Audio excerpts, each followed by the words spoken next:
Welcome to Caravaggio and let's talk about cars. Ini dia Ferrari Roma, salah satu model terbaru dari line up Ferrari yang ada di Indonesia saat ini, yang udah hadir sejak tahun 2021 lalu bersamaan dengan hadirnya APM baru Ferrari di Indonesia, yaitu Ferrari Eurocars.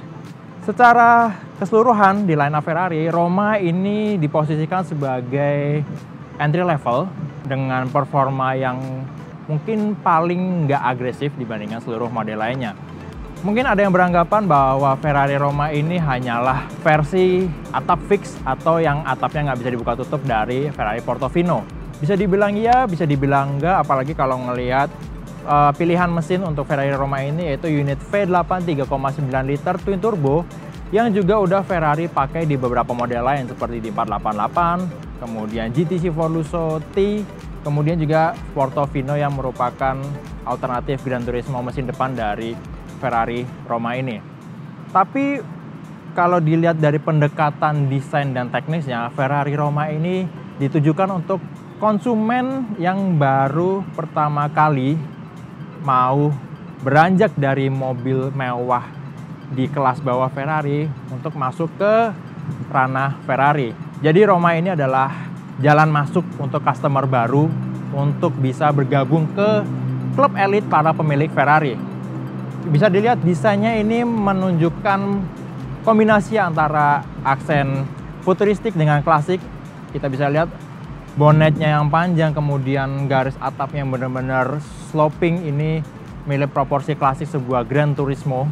Seperti mungkin kalau di kelasnya dia akan bertemu dengan Aston Martin Vantage V8 atau bisa juga DB11 V8, kemudian mungkin Mercedes AMG GT. Tapi menurut saya siluet dari Ferrari Roma ini menjadi versi modern dari salah satu Gran Turismo modern tercantik dari Ferrari, yaitu 550 atau 575 yang beredar di awal tahun 2000-an. Jadi bisa dibilang arah atau pilihan gaya desain Ferrari Roma ini adalah sebuah Gran Turismo yang elegan, yang sleek, dan nggak terlalu agresif seperti Gran Turismo Ferrari lainnya, dan menjadi pilihan baru untuk konsumen Ferrari yang mau sebuah Gran Turismo tapi nggak terlalu intimidatif harus menggunakan mesin V12. Seperti kita tahu, Roma juga adalah Gran Turismo mesin depan pertama yang tersedia dengan mesin depan dan atapnya nggak bisa dibuka tutup seperti model pendahulunya, yaitu Ferrari Portofino atau California T. Jadi kalau mau tahu lebih detail soal Ferrari Roma, kita pernah bikin video first impression-nya di dealer Ferrari waktu itu. Kalau mau lihat bisa klik link di atas. Nah, jadi kita udah di Senayan, kita dapat kesempatan langsung untuk coba Ferrari Roma ini, jalan muter-muter di Jakarta, dan kita akan buktikan apakah benar Ferrari Roma ini bukan Ferrari yang terlalu intimidatif atau menakutkan untuk konsumen baru Ferrari di Indonesia.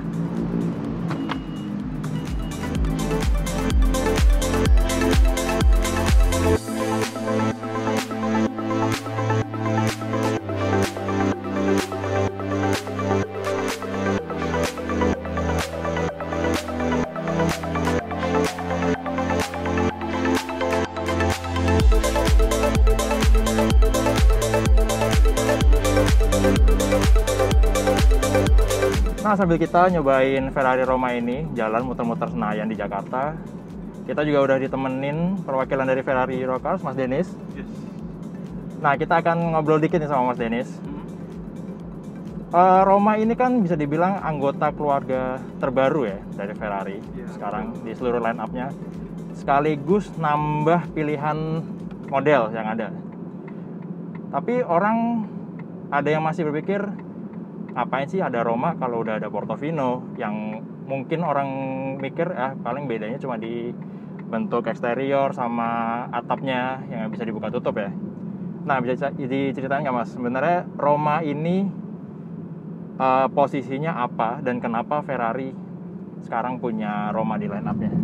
Oke, jadi Ferrari Roma terbaru yang baru diluncurkan di Indonesia ini kan mengambil temanya tuh, kalau ada tagline itu La Nova Dolce Vita. Ya, itu artinya tuh The New Sweet Life. New Sweet Life. Yes. Jadi Roma ini tuh lebih meng-approach ke lifestyle gitu. Kalau kita lihat juga kan dari iklan-iklannya dan segala macam marketing yang Ferrari lakukan, itu kita membawa Roma ini tuh mobil Ferrari itu yang sangat nyaman buat kita pakai harian gitu. Jadi nggak cuman buat sports weekend atau apa, ini untuk di bawah harian tuh benar masih menjalani jalanan perkotaan, buat berangkat kerja, buat pergi jalan-jalan juga sama keluarga, itu masih oke banget. Karena suspensinya juga mungkin yang lebih empuk, dan juga karakter mesin kalau kita pakai menggunakan mode comfort juga tarikannya juga lebih halus, nggak terlalu galak. Namun untuk dibawa galak juga tetap bisa gitu, dengan Ferrari gitu kan, dengan mengubah mode-mode tertentu gitu pada driving mode-nya, itu bisa jadi lebih galak gitu. Jadi ini benar Ferrari yang bisa dipakai dalam berbagai kondisi juga sih. Makanya dari video officialnya tuh nggak ada ya kayak posisinya Roma tuh lagi di sirkuit, selalu di dalam kota atau lagi touring di pantai, di gunung gitu ya. Iya, betul. Jadi mungkin buat orang yang baru mau beli Ferrari tapi bingung nih, nggak mau yang terlalu kenceng tapi mau lumayan praktikal juga, mesin di depan kan, jadi nggak terlalu kagok kan sama mungkin kalau mesinnya di belakang ya. Tapi emang bener sih, sejak kita jalan tadi tuh, Roma ini kalau dibandingin sama Ferrari yang pernah saya coba sebelumnya, kayak yang mirip-mirip ya Portofino ya. Mungkin mesinnya sama ya. Mesin sama, tapi dia emang ya responnya tuh lebih halus.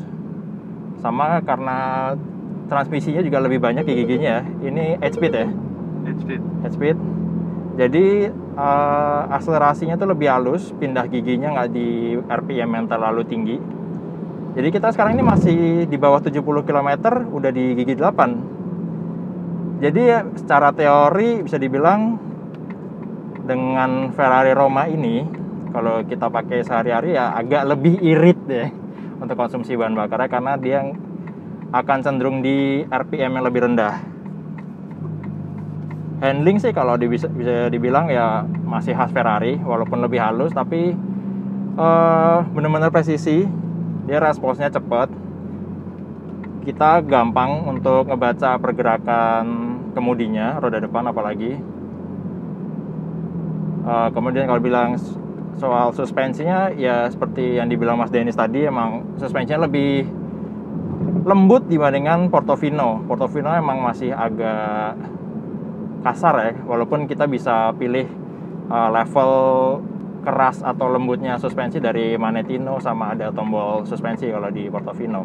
Di sini sih kita muter-muter di Senayan pakai mode comfort, karena emang kita nggak ngukur soal performa, tapi kita pengen tahu senyaman apa mobil ini kalau dipakai di dalam kota, apalagi di kondisi lalu lintas yang lumayan padat. Ini hampir jam 4 sore, tapi untungnya belum terlalu rame. Jadi kalau misalnya kita mau agak kenceng dikit, kita bisa pindah ke mode manual, turunin gigi.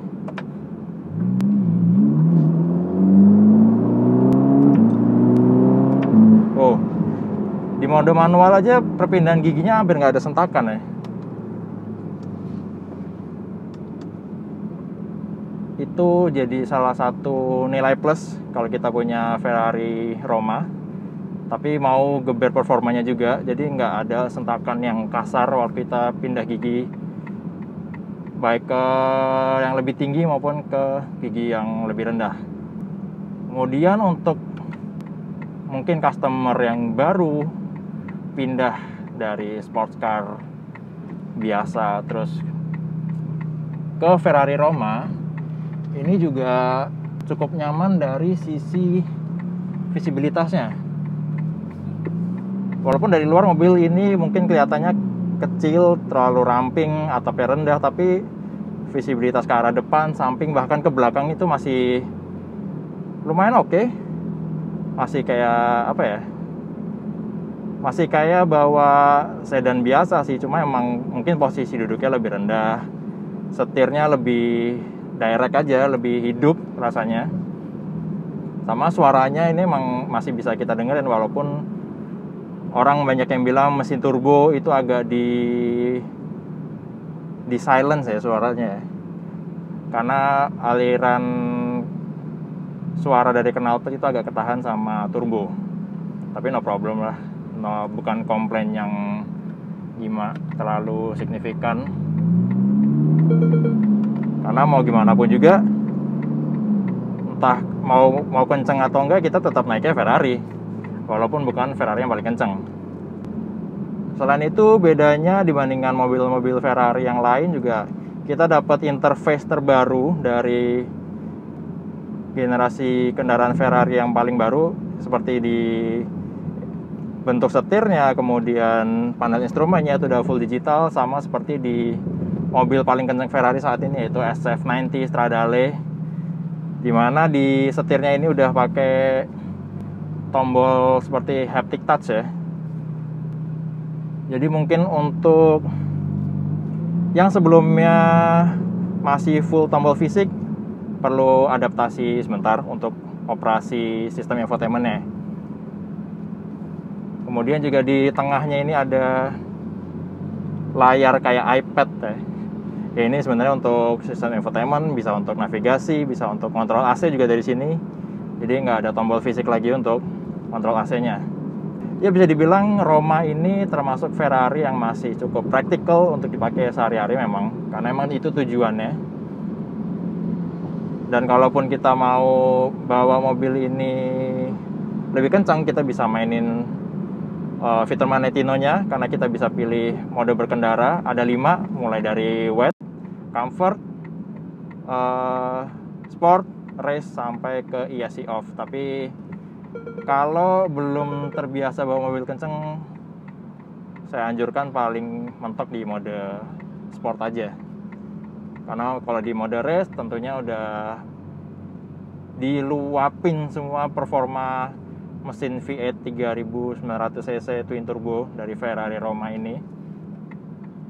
Kemudian kalau di ESC off, semua fitur keselamatan mati ya, kayak traction control, stability control, dan itu perlu perlu skill mengemudi yang benar-benar baik untuk bisa handle performa dari Ferrari Roma ini.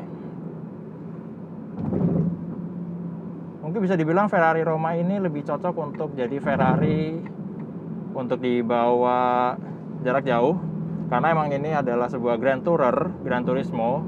Mesinnya di depan panjang, kemudian posisi duduknya juga masih lumayan nggak terlalu sporty. Jadi mungkin kalau misalnya kita mau bawa keluar kota kayak ke Bandung, atau sekalian touring ke Trans Jawa, nggak cepet capek pakai mobil ini, nyaman. Bahkan saya udah ngerasain kalau mobil ini lebih nyaman dari Portofino. Mungkin mobil ini bisa dibilang senyaman GTC4 Lusso, yang menurut saya itu jadi Ferrari paling nyaman yang pernah saya coba sebelum nyoba Ferrari Roma ini. Nah, satu lagi yang unik dari Ferrari Roma dibandingkan model Ferrari yang ada sekarang itu juga layout interiornya itu seakan memisahkan antara ruang pengemudi sama ruang penumpang depan. Jadi kayak kalau misalnya di kantor nih kita punya cubicle masing-masing ya. Iya, betul. Ini kayak ruang yang terpisah. Jadi sepintas jadi bikin sensasi nyetir Ferrari Roma ini kayak single seater, tapi posisinya masih sama-sama di samping. Yang ini bahkan Ferrari Portofino yang dibilang mirip platformnya sama Ferrari Roma itu nggak punya nuansa interior yang kayak gini. Jadi ya sebisa mungkin Ferrari membuat Roma dan Portofino itu seperti mobil yang benar-benar berbeda, walaupun formatnya mirip.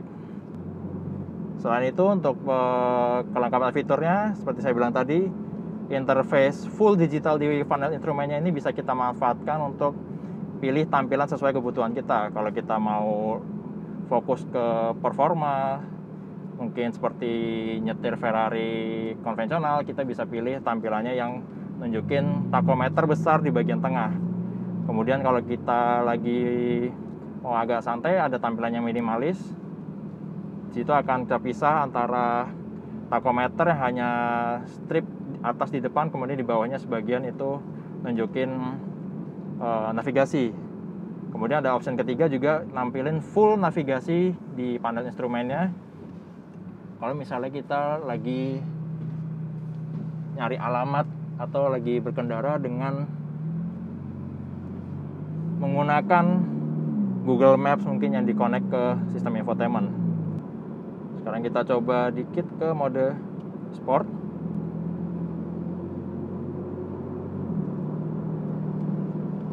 Suara mesin masih kurang lebih sama. Respons gasnya lebih instan, torsinya lebih kerasa, lebih padat di putaran bawah. Karena walaupun ini mesin yang bisa berteriak kencang, kita nggak harus sampai nginjek gas dalam-dalam untuk bisa ngerasain torsinya. Apalagi di dalam kota kita juga nggak akan perlu juga untuk sampai ngegas sampai RPM tinggi ya. Tapi tetap aja untuk nikmatin mobil ini di mode sport udah cukup bisa memberikan feeling yang yang lumayan khas Ferrari. Mesin V8 kapasitas besar yang teriakannya lumayan kencang, yang jadi salah satu hal yang bisa kita nikmatin setiap naik Ferrari. Walaupun Ferrari Roma bukan Ferrari yang properly built untuk di sirkuit. Nah, satu hal yang mungkin nggak langsung semua orang tahu waktu naik Ferrari Roma ini, kalau kita lagi nyetir di mode sport, di tombol magnetino-nya ini bisa kita tekan untuk mengubah suspensinya, mau jadi mode bumpy road, jadi redamannya lebih lembut, atau ke mode normal seperti sesuai dengan mode sportnya. Jadi untuk pengemudi yang nggak mau terlalu diganggu suspensi yang mungkin terlalu keras, bisa aktifin mode bumpy road dari tombol magnetino-nya ini. Dan fungsi bumpy road-nya ini baru bisa kita aktifin minimal kalau kita masuk ke mode sport. Tadi saya coba di mode comfort, ternyata nggak bisa. Jadi minimal harus di mode sport atau atasnya.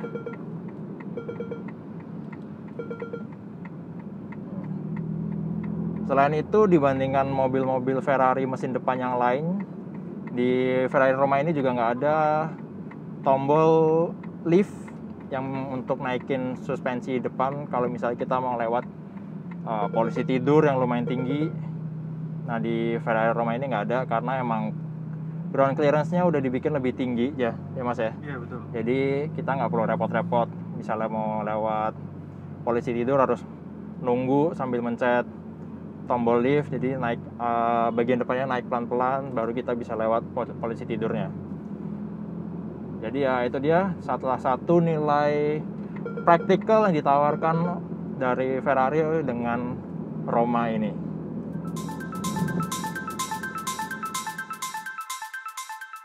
Ferrari Roma ini memang lebih menjual nilai kenyamanan dan teknologi daripada aspek performa. Karena itu rasanya tidak perlu juga mobil ini dites sambil kebut-kebutan di jalan raya. Lagi pula, perlu pembuktian apa lagi Ferrari soal performa. Tapi yang tidak kalah menarik, Roma adalah mobil pertama yang oleh Ferrari dilengkapi Advanced Driving Assist System level 3. Jadi jangan heran kalau selama tes ini terdengar suara peringatan berkali-kali. Itu adalah suara dari fitur Blind Spot Warning yang terintegrasi dengan Rear Cross Traffic Alert. Selain itu ada juga fitur Adaptive Cruise Control, Autonomous Emergency Braking, dan Surround View Camera. Jadi walaupun Roma adalah model entry level, fitur keselamatannya paling lengkap dari Ferrari lainnya. Nah, jadi kita tadi udah coba test drive Ferrari Roma ini keliling area Senayan di Jakarta. Kita udah coba gimana performanya, kemudian terutama dari sisi kenyamanannya, yang diklaim oleh Ferrari bahwa Ferrari Roma ini lebih diutamakan ke sisi kenyamanan dan practicality untuk digunakan sehari-hari. Jadi emang performanya itu cukup sopan atau jinak untuk sebuah Ferrari, walaupun mesinnya sama seperti Ferrari Portofino M, GTC Volusotti, atau bahkan Ferrari 488 Pista, tapi emang performanya nggak segalak model-model lain. Kemudian gearboxnya juga halus, fitur-fitur pendukungnya juga lebih lengkap dari Ferrari lain, apalagi untuk sistem aktif atau Advanced Driving Assist di Ferrari Roma ini yang nggak ada di model lain. Jadi kalau banyak orang bilang pepatah bahwa Banyak jalan menuju Roma yang diibaratkan sebagai langkah menuju kesuksesan, tapi untuk Ferrari, Roma baru satu jalan untuk menuju ke klub elit para pemilik Ferrari. Jadi itu dia review first drive singkat untuk Ferrari Roma. Terima kasih udah nonton video ini. Kalau suka video ini, silahkan klik like and share. Kalau ada yang ingin disampaikan atau ditanyakan, langsung tulis di kolom komen. Dan yang terpenting, jangan lupa untuk subscribe ke channel Carvaganza. Main-main juga ke channel The Official Auto, website carvaganza.com, auto.com, dan zigwheels.co.id. Sampai jumpa di video Carvaganza selanjutnya, and let's talk about cars.